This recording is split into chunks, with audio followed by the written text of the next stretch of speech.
What is going on, everybody? Welcome back into another brand new edition of Chiefs Comments with Kramer, hosted by yours truly, Kramer Sansone. I hope you're all having a wonderful Thursday. Remember, as always, on Thursdays at 2:30, we're always live on YouTube here on Club Foolish and on Twitch. Not Twitch, on X. I used to start with a T. Artist formerly known as Twitter on X. So we're live there at 2:30 as well. Do me a favor. Please like this video, subscribe, do what you need to do to help promote the channel for us, because we appreciate that, and that only helps us and it also helps you guys put out knowing that we have great content coming out of Club Foolish Media. Once again, I'm Kramer Sansone here with Chiefs Comments with Kramer, a show that's dedicated basically to you all, because we all have a voice, we all have an opinion, but we need to be pushed out there. So you send me your comments about the Chiefs. Heck, you can do it right now while you're watching, and it will be displayed and discussed right here, right now, every 2:30 on Thursdays. So the training camp just wrapped up in St. Joseph. It's been quick, but there's 21 days until kickoff against the Baltimore Ravens, and it's just flying by. I feel like training camp just started in St. Joe, and now it's basically gone. And now we're on to the second week of the preseason as the Kansas City Chiefs take on the Detroit Lions this weekend here in Arrowhead, which should be a fun matchup, especially when Motor City Dan Campbell comes into town. Even if it is a preseason game, you know the Lions are going to draw something up and do something great, or at least try to do something great when you're also going up against the defending Super Bowl champions. But I'll tell you what, right now, folks, I'm intrigued. I'm curious to see what's actually going to officially happen this upcoming preseason game, and also because of what the trickle-down effect is going to be. Or we're going to see a lot more of the guys, when I mean the guys, the threes and the fours, and possibly the twos, get put into their category of where they're actually going to start at the beginning of the season. So what I'm curious is the comments that you have all for this upcoming this edition right here, as I answer all your questions ahead of the Chiefs-Lions game. So let's just get to the comments.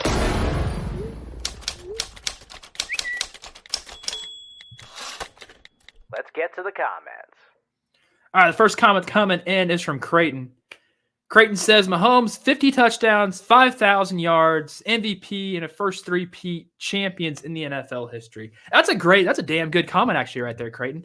It's a possibility that the Kansas City Chiefs have all the weapons, the talent around them in order to get this done. I mean, especially if you have the case for Mahomes, if he throws for 50 touchdowns and throws for over 5,000 yards, I would hope and pray that he's actually going to be the three-peat. They're actually going to at least get it done, I'd say. Because if you just don't throw for 50 touchdowns and 5,000 yards and not get anything, I mean, you clearly will get an MVP on this. Three-peating? I would hope so. Because remember, on Veach season, that's the other podcast that I'm on with Rocky. It's Brett Veach's show that we just kindly host. We think that if they three-peat, I actually officially become a Chiefs fan. And honestly, the way that's going right now, it could clearly happen. This is coming in on YouTube right now from Tevin. Tevin, what wide receiver is making the team? All right, Tevin. As for some reason my eyes water as soon as I start this episode. Don't know why. It could be the allergies in the air. The wide receivers that start, Hollywood Brown, it's interesting because of how the wide receiver room is going to shape up and take place right now. Hollywood Brown's hurt. Now, he's going to probably be out for, I would at least say 5 weeks. 5 weeks total is what we're going to probably see Hollywood Brown miss this entire time. Now, at least that's just what I'm projecting. Rashee Rice makes his team no matter what. I mean, Xavier Worthy. I think Justin Watson gets in. I think Sky Moore's on the way out. I think Kadarius Toney's on the way out. I think Nico Remigio, he's getting in. I think he's the last wide receiver to get through and be on this team. Now, there's also, they could go a different routes. They could keep Kadarius Toney. They could keep Sky Moore. I don't think they're going to keep those guys. I truly don't. But if I was going to lock in, there's at least five for sure. Hollywood Brown, he's going to be. He won't start on the season on the IR. I highly doubt that. Rashee Rice, Xavier Worthy. I do think Justin Watson gets in there, and if there's that fifth, Clearly McCole Hardman. You just don't sign McCole Hardman and not expect him to be. Yeah, no. So that's my 5. If I want to say there's a 6, I really want Montreal Washington to get through there. I really like the dude. He can also be very good on the return game as well. But I think that there's 6. And this is me saying that Luis Ruiz-Zamit's going to be a running back to start this season. So because I know he's a wide receiver, he's a punt returner, he's a kick returner, he's a running back. He kick footballs. We saw that in practice today. Luis Ruiz-Zamit is kicking football. So we might see him come out there this upcoming weekend against the Lions, kick the football. That'd be interesting. I would appreciate to see him do something like that. But good question right there. Good question right there, Tevin. Now, Creighton is on that one. Let's go on to the next one. From Ben. I see Sky Moore or McCole Hardman taking snaps at running back, and Ariza wins punter of the year. I don't think Sky Moore would be a running. He wouldn't fit. It just doesn't make sense. He's a very small wide receiver. If they wanted him to be a running back, heck, they would have kept on Darwin Thompson a handful of years ago, because I feel like they're almost the exact same player. I know Darwin Thompson a little bit shorter, smaller hands, but Sky Moore gives up on plays. We've already seen that happen already once, and I've actually more than once, and I've already been done with it. Now, McCole Hardman taking snaps running back would be interesting. It wouldn't be a traditional handoff. No, it had to be some sort of motion in order to get Jet in motion and get a play in. I don't see either of them two collecting snaps at the running back. Now, Ariza, I think he does win punter of the year. He's been bombing it left and right and in training camp. Heck, I'm pointing north right now where I'm directed, because that's where St. Joe is, north of me. It's going to happen. They let Tommy Townsend walk, which was good, because it opened up this position for Matt Ariza. And now he's here. Is it Matt Ariza? Yeah, no, Ariza. Yeah. Punter of the year. I agree. I think it's going to happen. It will. It will. This is interesting. Sky Moore and Hardman, running backs. Sure. This is from Jake. Chief secondary won't miss a beat with Snead gone. Will they, though? Snead, I think we're going to see a lot. A lot's going to show on week 1, right? Because you played the Ravens tight and in the championship game last year. People were counting the Chiefs out every single week during the playoffs last year. And a guy who stepped up every single week in the playoffs last year was L'Jarius Sneed. L'Jarius Sneed was an animal during the play. He was an animal during the entire season last year. If it wasn't for him, they wouldn't have got past the Ravens. Now, the biggest tell sign if they won't miss a beat is if that secondary just flies around, stops the Ravens in week 1, and just dog them.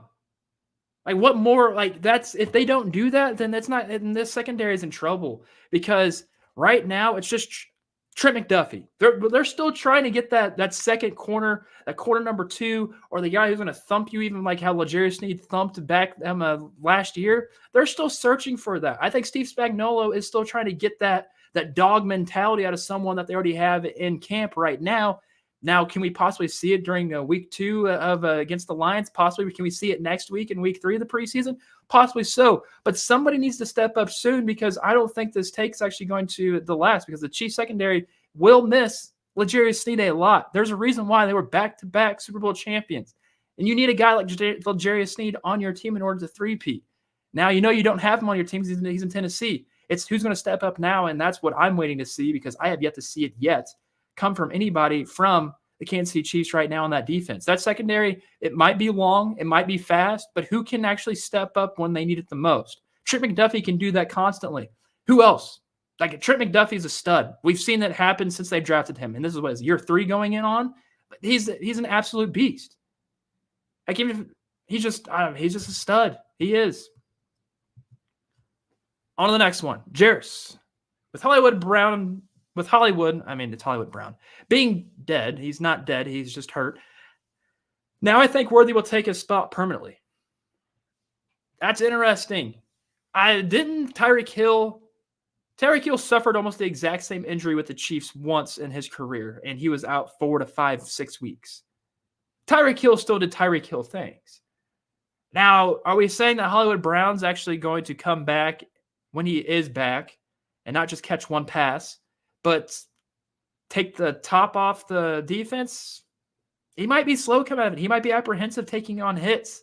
Because I know for a fact if my clavicular bone that got popped out, that they popped back in, I know if that happened to me. Granted, I'm also not an NFL caliber athlete. I'm not getting back on the field whatsoever. Now, he's going to have to get rid of that mental block of getting hit once again and once he's going down to the ground and being able to go through that repetition of being banged up each week after he gets back off after being injured. I can't say that Xavier Worthy's going to take his spot permanently. I'm curious to see actually Xavier Worthy do tremendous things on the offense, but I don't think we're going to see it week one. Now, if we see it week one, that'd be great. That's just not how the young wide receivers work in Andy Reid's offense. It took Rashee Rice to find himself a spot on this offense, like I would say about week 6, week 7 last year, where it's like, okay, Rashee Rice is getting factored more and more into the offensive game plan. Now, with Hollywood Brown hurt, it probably erased a lot of things that Andy Reid's already drawn up since the offseason. And maybe those just say, hey, number one, get in that spot, number one. You are going to fill the hole, the void of what Hollywood Brown's going to go. I would like to see that happen. If Xavier Worthy could do that, the sky is the absolute limit with this Kansas City Chiefs offense. And that's just because it's a rookie coming in, and if he could take over an X wide receivers, and that's an elite level, I think I could classify Hollywood Brown. He could possibly get to that elite level mentality being here in Kansas City, knowing that Patrick Mahomes is throwing him the football. Now, if he's hurt, Worthy, just get in there. Get as much repetition as you can right now, early on in your career. The snaps, like if you can get 80%, 85% of the snaps week one, maybe 90% of the snaps out there. Heck, even if he's a decoy at sometimes. That's the goal right now. Get him on the field as much as possible. So I don't know if he's going to permanently take a spot, but I would be intrigued to see actually what happens. This comes from Travis. By the way, if you're watching this right now and you have a comment, a Burning Chiefs take, go into the comment section right now, whether if you are on X or if you are on YouTube, and just comment away. It will be featured on the show throughout this broadcast while we are live. So do appreciate you all tuning in for this right now. If you haven't done so, please like the video. Make sure you are subscribed if you are on YouTube. If you're on Twitter, give us a follow because each follow and a repost goes a long, long way. And we appreciate you all who tune into any of the Club Foolish Media stuff. So thank you for that. Travis, he says, which defensive lineman is going to step up the most and be the second fiddle to Chris Jones this year? Past years, they've gotten good play, but not a huge standout. The first person in my mind that I want and hope does something is FAU, Felix Nduke-Uzomah. But I don't think he's the guy in this case. Second fiddle, we saw him do it last year. That's Furious George. George Karlaftis is going to absolutely eat this year. Still going into during offseason, working out with Tamba Ali, getting his hand placement, doing his hand fighting perfectly with the Hall of Famer, the Kansas City Chiefs Hall of Famer. And Tamba was amazing.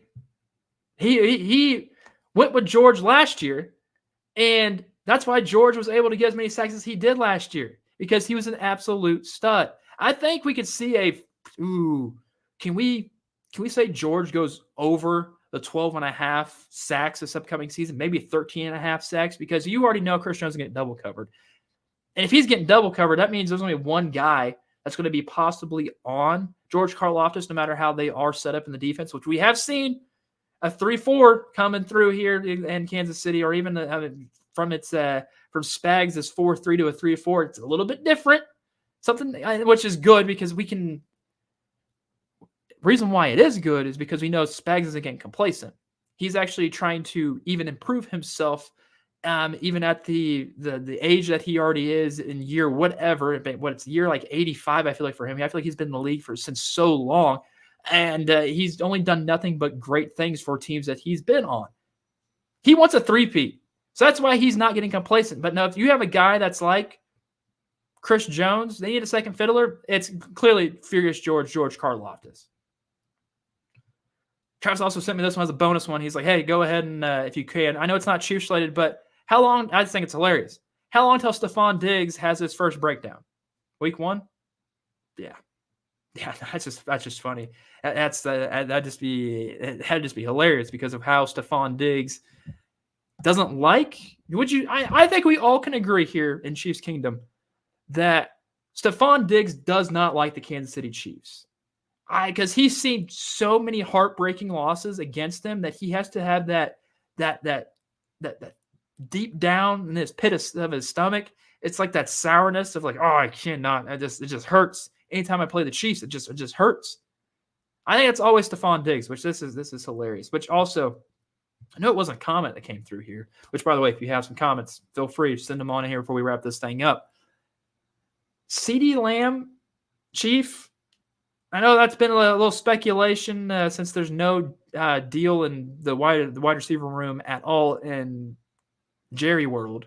I don't think Jerry World wants to pay anybody in Dallas, but the possibility of CeeDee Lamb playing in a Kansas City Chiefs uniform is just dumb. Like there's no way that's going to happen. I don't think Brett Veach will even allow it to happen. You have enough young wide receivers on this team now. Just because Hollywood Brown's hurt doesn't mean you should go like, oh no, our season's over with. No. You don't need Hollywood. No, you have everybody here in place. You don't need CeeDee Lamb. You just don't. No. So I thought it was hilarious seeing that earlier this week. Oh yeah, CeeDee Lamb in a Chiefs uniform. It makes so much. No, it doesn't. It doesn't make any sense whatsoever. Especially you have to pay the guy. You don't. Why would you want to trade? Like I see a hypothetical of a first rounder, Rashee Rice, and a second rounder for CeeDee Lamb. No, you're not giving the Cowboys full control of a wide receiver, and then also give them good draft capital as well when the Chiefs have to pay somebody. If they wanted to pay a wide receiver, they would have kept the hold of Tyreek Hill if they wanted to actually pay a wide receiver. It ain't gonna happen. So Chiefs fans, if you think that CeeDee Lamb's the answer, he's not. You have the answer already right here with all the wide receivers in the wide receiver room. Because I'm curious.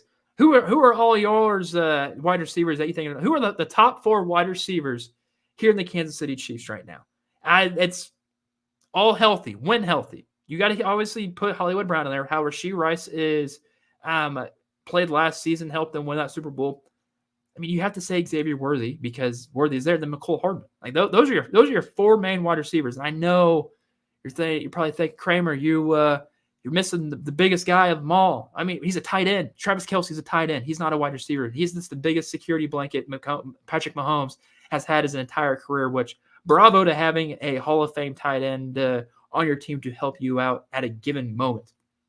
But that'll do it here for this edition of Chiefs Comments with Kramer. Hope you all have a lovely, wonderful Thursday. And if you can do so, do much of a big favor for us here at Foolish Club Media. Can you please subscribe? Make sure you like this video. If you like listening to this stuff on the podcast, please leave us a 5-star review. It will definitely it will be read on Veach season no matter what.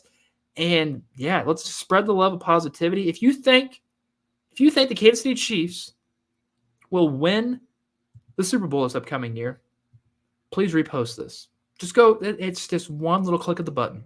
Reposting it goes a long way, people. But that will do it here. Have a good one, Kansas City. Put a smile on your face because you do not know who needs to see it. Have a good one.